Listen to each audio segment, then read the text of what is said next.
Dear students, welcome to my course on Principles of Insurance and Risk Management. I am your course instructor, Muhammad Iftikharul Islam Bhuiya. This is module 2 of this course. In this module, we are going to cover insurance and risks. And this is the first lecture of module 2. In this lecture, we are covering definition and basic characteristics of insurance. Now, let's look at the topics that we are going to cover in module 2. First of all, we are covering definition and basic characteristics of insurance. Then we'll look at characteristics of an ideally insurable risk. Then adverse selection and insurance. We'll also look at the differences between insurance and gambling. Then we'll learn how hedging is different from insurance. And finally, we'll look at types of insurance. Let's start with the definition of insurance. An insurance is a contract between an individual or an organization and insurance company. In an insurance contract, the person or the organization that takes the insurance policy is known as insured, and the insurance companies are known as insurers. So, with the help of insurance policy, a person or an organization can minimize their financial or other risks, and here the person or the organization needs to pay premium to the insurance companies as they are getting some sort of benefits from the insurance companies. So the insurance companies usually provide benefits if there is any accident occurs as per the contract of insurance policy. In the meantime, insurance company also provide services connected with the risks which are mentioned in the insurance contract. Now let's look at the basic characteristics of insurance. First of all, pooling of losses. Pooling means spreading losses incurred by few over a large group or over the entire group. So it helps to minimize risks based on the law of large numbers. Now let's look at an example of pooling. Assume that two business owners have identical buildings and value of each building is $50,000. Then there is a 10% chance that each building will be destroyed by a peril, means it could be fire or any other accident in any year. Then loss to either building is an independent event. That means if one building is destroyed by fire, it doesn't mean that other building will be also destroyed by the fire.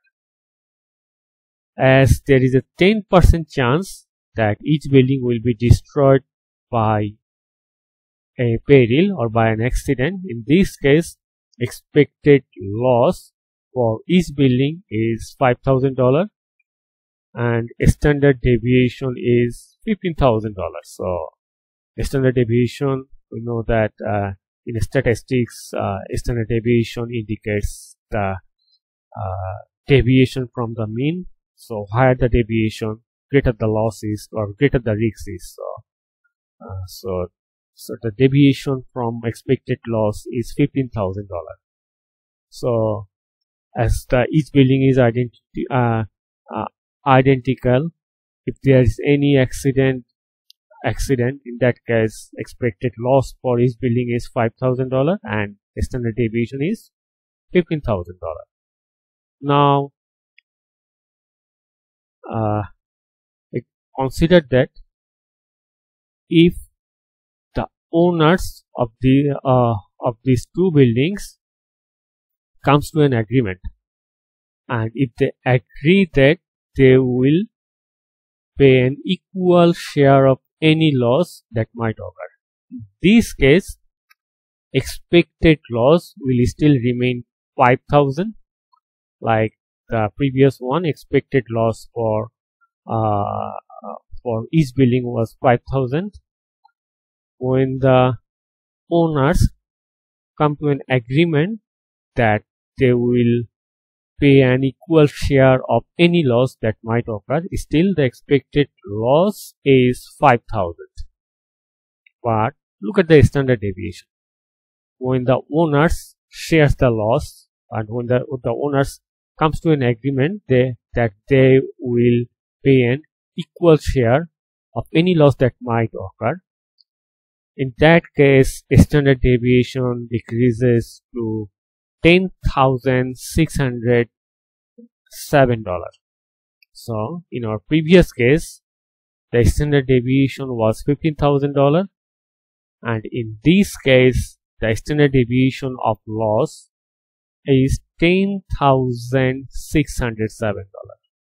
So deviation from the mean is $10,607. So what we can see here, if the owners pool their losses, these will minimize the standard deviation of their expected losses. So ultimately the pooling is minimizing the losses. So this is one of the characteristics of insurance. So that means pooling of losses. If loss is pooled, if things are combined, then overall risks of the insurance policy or overall risks of the insurance holder decreases. Then the next characteristics is payment of fortuitous losses. Here the fortuitous means the insurance policy will only cover losses which are not intentional, which are unexpected, or the losses that occur as a result of chance or due to an accident. Say for example,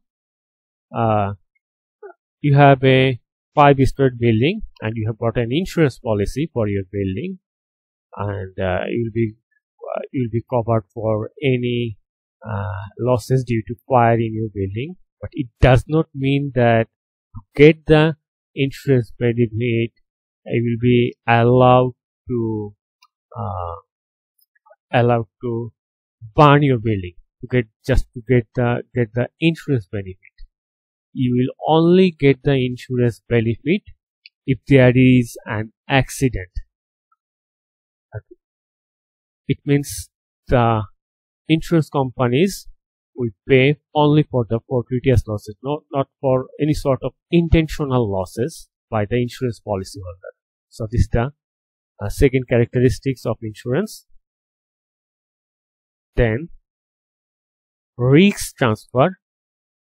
So in an insurance policy or in an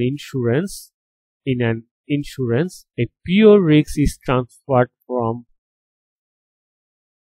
the insured to the insurer. So here insured means an individual or an organization that takes the insurance policy, and insurers means the insurance company. So through a insurance contract, a pure risk is transferred from insured, that means from an individual or organization, to the insurer, that means to the insurance companies, who are typically is in a stronger financial position. Definitely an insurance company is much bigger than an individual, so they have the more ability to tackle any sort of financial losses, who has got an insurance policy with the insurance company. And the final characteristics of an insurance is indemnification. It means indemnification in general, it means the compensation. So that it means the insurance policy holder must get the compensation so that his or her financial position will reach prior to the occurrence of the losses. Say for example, you have got a insurance policy for your house, and the insurance policy also covers any losses or losses due to a fire accident in your house. So in this case, if there is an insurance policy, the policy's financial benefit should be fair enough so that the house owner can get the financial position prior to the occurrence of the losses. So once the accident has occurred, once your house is burned by the fire, then you will receive the financial benefit from the insurance company, and with that financial benefit, the insurance policyholders should be able to reach their prior financial situation before the accident. That means that your financial condition will reach the way you were before the accident. That's all about this lecture.